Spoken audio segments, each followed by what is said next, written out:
যে কোনো মুহূর্তে চক্রান্তের মধ্য দিয়ে সুযোগ নিতে পারে শেখ হাসিনা। আজ এই শঙ্কা প্রকাশ করলেন বিএনপি মহাসচিব মির্জা ফখরুল ইসলাম আলমগীর।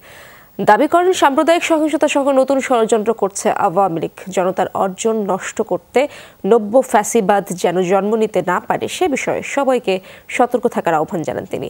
নয়াপল্টনে এক দোয়া মাহফিলে বিএনপি মহাসচিব জানান, শিগগিরই খালেদা জিয়াকে চিকিৎসার জন্য বিদেশে নেওয়া হবে। খামেরা তো দাগ হয় কিভাবে? এই যে ভাবি, দাগও যাবে রাগও যাবে। নিন চাকা super white. BNP chairperson Khaleda জিয়ার জন্মদিন 15 আগস্ট। বিগত কয়েক বছর দিনটি উদযাপনে দলের পক্ষ থেকে ছিল না আড়ম্বরপূর্ণ কোনো আয়োজন। গণঅভ্যুত্থানে আওয়ামী লীগ সরকারের পতন এবং পরিবর্তিত রাজনীতিতেও একই অবস্থান ধরে রেখেছে বিএনপি। এত সহনশীল এবং সৌজন্যের পরিচয় দিয়েছেন। তিনি নিজেই বলেছিলেন যে 15 তারিখে আমরা কোনো কেক কাটার রাজনীতি করব না।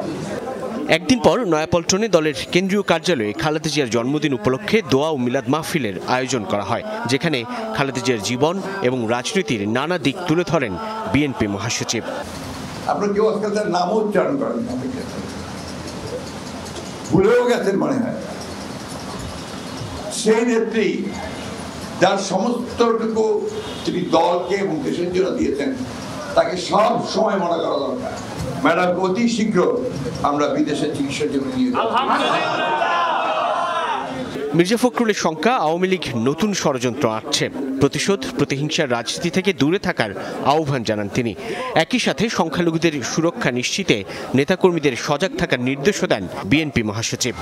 যে কোনো মুহূর্তে ভারত তিনি বসে আছেন, শেখ হাসিনা তিনি তার সুযোগ গ্রহণ করতে পারেন এবং চক্রান্ত শুরু করতেন।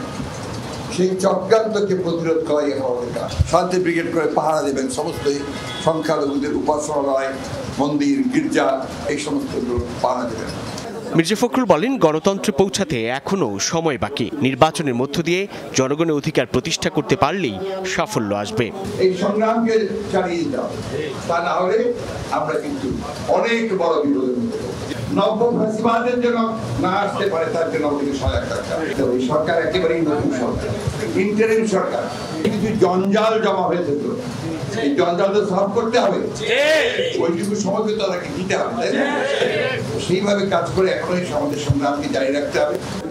পরে বিএনপি চেয়ারপারসন খালেদা জিয়ার সুস্থতা ও দীর্ঘায়ু কামনায় দোয়া ও মিলাদ অনুষ্ঠিত হয়। সাম্প্রতিক আন্দোলনে নিহতদের রুহের মাগফিরাত এবং আহতদের সুস্থতাও কামনা করা হয়।